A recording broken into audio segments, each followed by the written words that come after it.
Hey everybody, this week's recap is brought to you by Elf Creek Games, and hello everybody. Here I am on beautiful sunny Tecolote Beach, is that right? Yep. There's Jen correcting me whenever I get the name of the beach we're on wrong. It's a beautiful, although very windy day. My apologies folks if my microphone, which is buried under my jacket, is picking up any wind noise. Maybe I'll have to use some AI to try to get rid of that. But anyway folks, we're just out for our morning constitutional with me and Jen and Gertrude, and there's Daisy off ahead up there. Anyway, I am, like always, going to be telling you about what happened over the last week while watching some beautiful pelicans fly around. If you watch in the background, you might watch some of them dive bombing for fish. Anyway though, this show, I always let you know, are we going, honey pie? Alrighty, what went up on the channel over the last week, what appeared on other people's channels over the last week, and also what new stuff I found on Board Game Geek. And as always, I've got some very, very fun stuff for you with my hair that is completely out of control because of the wind. Anyway, folks, let's get right to it. First of all, we have a couple of exclusives that went up on the Rahdo channel. Jen and I, right there, did a full playthrough of Ticket to Ride Legends of the West. And the interesting thing is, this was my first Rahdo Rest and Relax exclusive video for folks that is spoiler heavy, because we're showing you the post-campaign gameplay. This will never be available publicly because it's so full of spoilers, but they're tiny spoilers, and we definitely had an interesting time showing off how it works. Interesting in part because, man, there is so much I dislike about Ticket to Ride Legends of the West, and I go into great detail about that. I'll be talking about it also in the roundup, which I'm going to be recording in a few days from now, maybe next week, I'm not quite sure. Time has lost all meaning here in beautiful Baja, Mexico. Anyway, the other exclusive for folks is the latest Vault, or Tales from the Vault, where Ruel grabs a video that I had previously done as an exclusive, makes it available for 24 hours, full of commentary from himself and the live studio audience who watches, and then we put it back in the vault. But if you are a supporter of the show, it is available forever. And this vault was me doing an alphabet challenge, talking about my favorite games that start with every letter of the alphabet, and then also the games I most desperately want to play. And those two games are not always the same, so you got a double duty in that Tales from the Vault. Are you doing okay, Annie Pie? We're going to pause for a second because Jen has found some seashells. Look at those pretty seashells. And I just got a face full of sand. All right. This is why normally I do the recap alone, so I don't get a face full of sand. Anyway, so those are the exclusives. Also on the channel, we've got a few run-throughs. For starters, Amy and Maggie covered Wormspan, the Wingspan sequel where you are caring for dragons instead of birds. Hugely popular game. I'm so thankful to Amy and Maggie for being able to get a run-through for that up. Normally I would have happily done it, but my copy is waiting for me back in the States, so I'll probably be talking about it in a few months, but they did a great run-through as always. I covered some stuff on my channel as well. Aeons in the Descent is the 8th wave of content for my favorite cooperative fantasy deck building game, and it adds some very cool new features designed by Dave Turczi, which was very, very neat. I also did a run through for a tiny little game called Pharmacology. I have to say thanks once again to Drake and Nancy for getting me that copy of the game, all about trying to run a pharmacology outfit, you know, developing drugs, saving lives. And if you want to, playing ethically, which is something the real world could use more of, or there's a variant to play unethically as well, bringing in lawsuits and all kinds of stuff. Very, very cool game. I guarantee you've probably never heard of it, but man, I hope that, oh, look at all those pelicans, folks. Did I get them? There we go. I hope this game gets more coverage and more people are aware of it from my run through, because I want to see it getting a bigger, broader publishing opportunity, because the game is fantastic. Let's see, I also did a couple of rapid reviews. We have a bunch of Rolling Realms promos. The first 3 that ever came out, I figured I should put that up since there's a big box coming this year. And then, oh, also, Good Dog, Bad Zombie. Another sweet, charming little game that maybe slipped between the cracks you haven't heard of, but I'll just spend a few minutes letting you know what it's all about. And then finally, The last thing that went up on our channel was my Rahdo Q&A number 19. I think there were 4 questions. One was, is 2023 as good as I thought it was? Here's some statistics that say otherwise, and they're your statistics. Rahdo, prove me wrong. So I got in a debate about how good 2023 is. Also talked about the best 2023 games I haven't played yet. Talked about how best to play cooperative, multi-hand, or not. And then also a few bits about how to best learn games, since I learn a lot of games. Okay, so that was it for me. I think Jen had some more shells she wanted to show. I'm just going to keep them down there so that they don't give me a face full of sand. Those are very pretty. Every beach we go to, I mean, we have so many shells now in the RV. I don't know what we're going to do with them all when we get home. But anyway, other people's channels, folks. For starters, let me tell you about my good buddy, Rael Gaviola, who has brought back the Games on the Clock series, which I absolutely love. It's him and his friend Daryl playing through games with a chess timer. And so they played a 15-minute game of Force Shuffle, each of them giving 7 minutes and 30 seconds on the timer to make all their moves. It's fascinating. Holy cow. We're gonna have to pause for a second because there we found a gigantic dead pufferfish. There's a lot of these on the beach, but that one is bigger than most. I think you can see it there, folks. And yeah. Life and death here on the beach at Tecolote. Anyway, what was I just saying? Oh, yeah, Ruel's On the Clock series is just fantastic.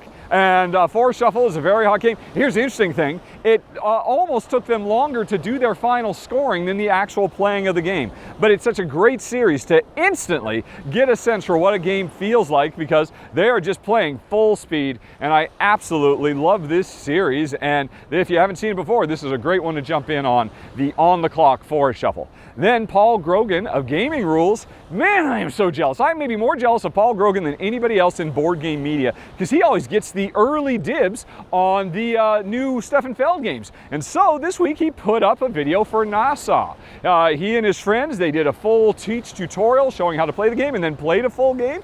Now this is a remake of a very old Stefan Feld game called Rum and Pirates. One of his lesser known games, and my big complaint about it at the time was that it didn't really work that well for 2 and it was a little on the light side. Man, watching this new version of it, the game is twice as big. There's like a whole extra game bolted onto the original game. Plus it looks like it has modular boards, so it'll be able to resize itself for 2-player. So this is maybe of all the Stefan Feld City games, the biggest change, the biggest redesign from the ground up. And so I'm very excited to play it, but I'll have to wait with the rest of you, whereas Paul, who gets all the Feld stuff early. Again, Paul, oh, I'm so jealous of you. What else have we got? Oh yeah.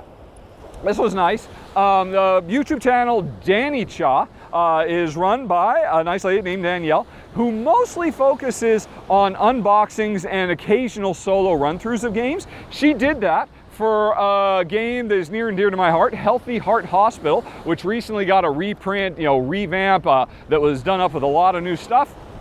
And she did a run-through of, actually the interesting thing is, yes, honey pie. Hello. Is that Rahdo who runs through? Oh my gosh, folks, I can't go anywhere. Yes, hi, I am Rahdo. Hello, man. Hey, man, good to meet you. I'm so sorry to interrupt. I was just walking down the beach and I was like, are you talking about board games? I am talking about board games, yes. Well, I'm sorry, get back to it. I just had to say, that's amazing. I'm parked right here and I'm just walking down to say hi to some friends. And so I was like, that sounds familiar. That's awesome. Anyway, I didn't mean to interrupt. Please keep going. No problem. That's amazing. That's Folks. Awesome. Who would have thought down here in Baja? Yeah, the last place. That does not happen that often, but that was very, very cool. Thanks, man. All right, yeah. There are, I don't know, what should you call it, Rodites? They're everywhere. And so that was a fun little, anyway, I'm totally fine, my gosh. Oh, right. Danielle, she did Healthy Heart Hospital. Normally she just does unboxings and then, sometimes a solo run through. This time, and I think it's not the first time she's done it, she actually did several videos, including a quick run through where she did more like a Rahdo run through, where she didn't try to do an entire game, but just like a more fast focused one, focusing on just trying to get all the ideas of the game across really quickly, as opposed to focusing on just having fun playing. Danielle, it's fantastic. I hope you continue to do this. I think your last one, I saw you do it on Racing Robots, and now I saw you doing it here. I thought you did a great job. And now I'm hoping you do it on the new, the new Imperium. Right, as I saw you did an unboxing for Imperium Legends. Fingers crossed that you'll be doing one of these rapid playthroughs for that as well. Anyway, folks, you should definitely check out Danielle. Her channel is Janny Chaw. There's a link for it down in the show notes. There's a link of everything I'm talking about down in the show notes today, folks. Okay, in case you didn't know, or you can wait till the end and there'll be a playlist of everything as well. What else have we got? Oh, one more video we're talking about. Check Games Edition is back with another behind the scenes video. Eleni, the Cardboard Rhino, has been doing these for a while, and this was my favorite one yet because it's a deep dive into the behind the scenes of the making of games. And I've seen other videos like this over the years, say, hey, let's go to the production line and you can see how the cutting machine works and stuff. And this has that. And I love that kind of behind the scenes stuff, but what I love more is Eleni interviewing the people, talking about the jobs that you do know about and a lot of the jobs you don't know about. So it's a quick video. I think it was less than 15 minutes. If you're at all interested in board games and want to know how the sausage is made at a deeper level than what you've gotten from previous videos like this, I strongly recommend, what was it called? Games production or producing games or something like that. Again, link down in the show notes. So those were some videos on other folks' channels. Folks, I've got one more topic as always, and I think maybe this is what everybody's most excited about: new games. As always, I'm constantly digging through Board Game Geek, trying to find out about new upcoming games that are interesting to me, and I've got a few, starting with Rebuilding Chicago. I am very excited for this, folks, because this is the sequel to Rebuilding Seattle. And there goes Gertrude taking off. She's a very shy dog as it happens. So if we don't keep her on the leash until we get far away from the rig, she'll just run back to the rig and hide. But once we get far enough away, that's when she decides, oh, I can go and be a dog and have adventures on the beach. Anyway, sorry, that was a, but hold on. Jen's got another shell. I don't know if you can see that, but Jen's, she's on a shell hunting mission. Sorry, where was I? All right. Rebuilding Chicago is the sequel to Rebuilding Seattle. Now, Rebuilding Seattle made my top 10 games of 2023. It's also in my top 10 favorite tile laying games of all time. So, a spin-off, kind of like how Ticket to Ride had spin-offs like Ticket to Ride Europe and whatnot, standalone games that introduce new elements. I am there for it from WizKids. It has new polyomino shapes, it has new events, which is a really big deal, and it promises to make changes to the market system. I'm really interested about that because I thought the market system was great as it was. So I'm very stoked for Rebuilding Chicago. But if you haven't had enough of the Windy City, and how appropriate since it's so windy today, again, apologies if there's too much wind noise here, folks. But anyway, there's also Raising Chicago. And now this is interesting. This is the spiritual sequel to a game I covered a couple of years ago called Squaring Circleville, and it's part of a potential trilogy from Spielworks, talking about these really weird builds that were done in major cities. This one is about, I never knew about this, apparently at one point at the turn of the century, Chicago was so overrun with waste that they had to install a sewer system, but because they were below sea level, they couldn't put it underground. So what did they do? Well, they built the sewage system on ground level and then raised the entire city above their sewer lines. And that was a major feat of engineering prowess. Companies had to come in to do it, and that's what we're doing in this game. It's a tile laying game. I have to admit, I don't quite understand the description on Board Game Geek, so I don't know what the gameplay is like, but Squaring Circleville was quirky in terms of its theme and its gameplay, and this is from the same designer, so I'm expecting more of the same, so I'm excited. Next up, we've got World in Progress. And now, publisher,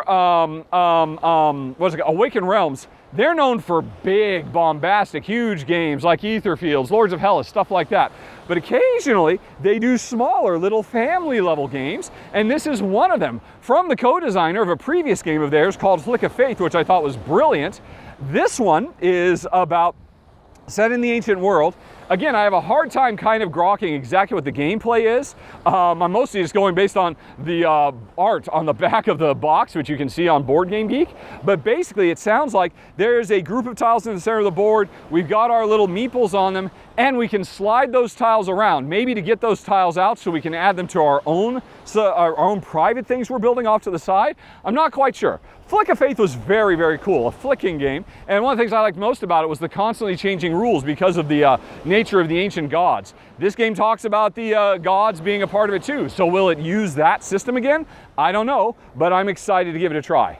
Then we've got Foundations of Metropolis, which is the sequel to Foundations of Rome. This is what I've been waiting for, folks. A version of Foundations of Rome that doesn't have 50 bajillion huge minis in a gigantic box that takes up half my shelf.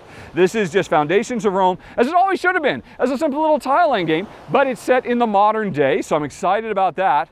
And Robert Geisinger of Arcade Wonders, he appeared on the R&R show a couple weeks ago and talked about this a little bit and broke my heart when he said that this is just going to be the base Foundations of Rome set in a new world. It's none of the cool expansion stuff like the co-op modes. But I hope this is successful because I want all that expansion content for this as well. Foundations of Metropolis, very excited. Then we've got Catacombs, Fortress of Nazimor.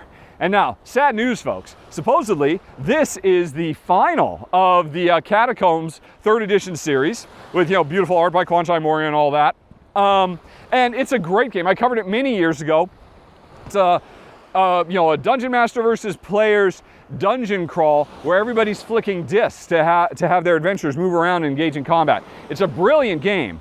So, the final chapter, I'm interested for that, but I'm also interested because last year, I didn't know this, folks. I totally missed it. But in 2023, there was a small expansion for Catacombs that turned it into a cooperative game. Did you know about Catacombs, the red box? I did not. And so they have confirmed that the red box expansion works with this new standalone / expansion for the series. And so, well, I want to see it out, and I definitely want to try it cooperative with Jen instead of competitive. So I'm very excited about that. Okay, we are done, folks. And the walk is just getting started. But I've got to head back where I just came from and start. Oh, wait. No. I apologize, Ryan. We're not done yet. I've got one more game, folks. Red Raven and relatively new designer Dustin Dawdle have a game coming called Isle of Night. So this is going to feature awesome art from Ryan Lockett, a cool sounding design, because apparently this is just a deck of cards. A deck of cards with beautiful Ryan Lockett art, thank you. And apparently from the description, we're grabbing cards to add to our own scoring system, but leaving other ones behind because we draw a certain number of cards, pick one for ourselves, the other one go into a public pool that anybody could grab. I don't know if this is gonna be, well, I mean, we've seen other card games like that. It's just a deck of cards, so it's going to be very, very portable. It's going to have awesome art, and from the picture of some of the card powers on Board Game Geek, it looks like it'll have an interesting combination of powers also. So I am very excited about all of that. And now we're done. And now I've got to turn around and head back while Jen continues on with her quest for shells. Folks, you know what to do. Down the link is a list for everything. And we're going to put a playlist right over there. But one last thing I've got to mention. I was playing around with this website the other night using AI to turn my normal speech into foreign languages. So how about we go out listening to me talk about an upcoming run-through that you'll be seeing on the channel in a few weeks for Flow. I'm doing a preview of it. By the way, I'm putting that up on the channel right now as an early exclusive for backers of the channel. Did you know, folks, that if you back the channel on Patreon or on YouTube as a member, you get to see all the run-throughs, sometimes days, sometimes weeks, sometimes months early. And that'll be the case for Flow. But right now, you can get a sneak preview of that, listening to me talk in German about it while you look at the playlist over there and decide what you want to check out. Okay, folks.